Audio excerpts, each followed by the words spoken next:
French President Emmanuel Macron is facing mounting international criticism over his inconsistent handling of the Israeli-Palestinian conflict, with experts and diplomats accusing him of flip-flopping between positions, undermining France's role as a mediator in the Middle East.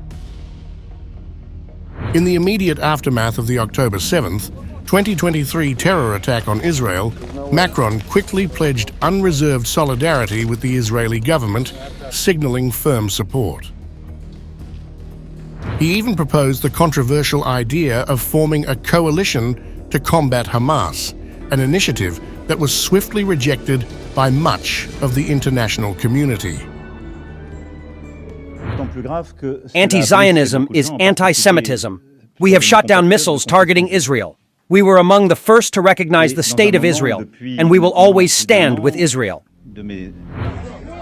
However, as the death toll in Gaza climbed in the months that followed, Macron's rhetoric shifted, becoming more critical of Israel's military actions. The war that Israel is waging in Gaza has gone on too long. The tens of thousands of civilian victims in Palestine cannot be justified. Too many innocent people have died, and we mourn them too. Their deaths are an outrage to humanity and a dangerous source of hatred. This shift has led to questions about Macron's long-term strategy and France's broader foreign policy in the region. There is no clear direction. Macron's Middle East stance changes with political pressures, said a former senior French diplomat. Macron's wavering became even more pronounced recently when he publicly criticized Israeli Prime Minister Benjamin Netanyahu over the rising civilian casualties in Gaza and Israel's strikes against UN peacekeepers. He also called for a halt in arms deliveries to Israel, marking a significant hardening of his stance.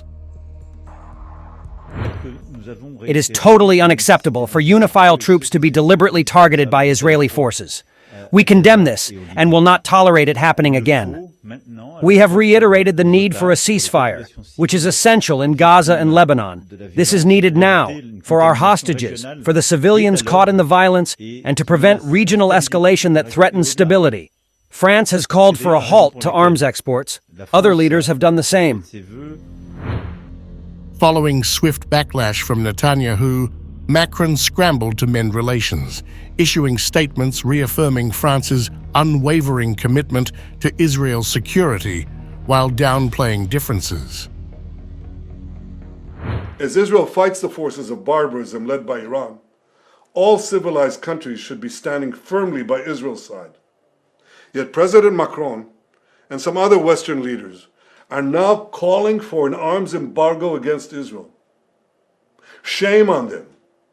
Is Iran imposing an arms embargo on Hezbollah, on the Houthis, on Hamas, and on its other proxies? Of course not. The axis of terror stands together. Macron's erratic approach has raised concerns within his own government, where officials remain divided. As the country with Europe's largest Muslim and Jewish communities, France is particularly sensitive to the Israeli-Palestinian conflict, which impacts both its domestic and foreign policy. The Foreign Ministry's North Africa and Middle East Department advocates a more pro-Palestinian approach. Meanwhile, a faction of neoconservatives within Macron's administration remains firmly supportive of Israel, reflecting France's delicate balancing act between its Jewish and Muslim populations. Macron's inconsistent messaging has frustrated not only policymakers in France, but also international leaders. His handling of the ongoing conflict in Lebanon, where Israel launched an offensive against Hezbollah, further illustrates his policy confusion.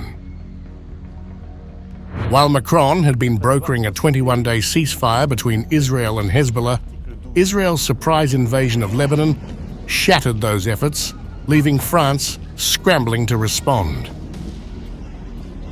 Critics argue that Macron's unpredictable stance has weakened France's influence in the Middle East. Traditionally, a key diplomatic player in the region.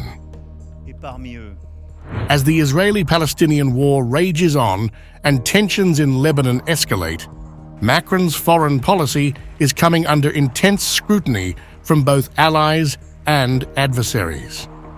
Without a coherent stance, critics warn, France's role as a mediator in the Middle East could be irreparably damaged. Further straining relations, Macron's government recently barred Israeli companies from participating in the Euronaval military trade show in Paris. This decision, linked to Macron's growing concerns over Israel's military actions in Gaza and Lebanon, escalated tensions between France and Israel. 7 Israeli firms were directly impacted by the ban, which prevents them from showcasing their products, though they are still allowed to attend the event. In response, Israeli Foreign Minister Israel Katz announced that Israel would pursue legal action against Macron's decision. Katz condemned the ban as a form of boycott and criticized it as anti-democratic between friendly nations. The legal challenge represents a significant escalation in the diplomatic rift between the two nations, as Israel demands the reversal of what it sees as an unjust and politically motivated move. As the legal battle with Israel looms, many fear that France's role as a credible mediator in the Middle East could be irreparably damaged, leaving the country isolated on the global stage.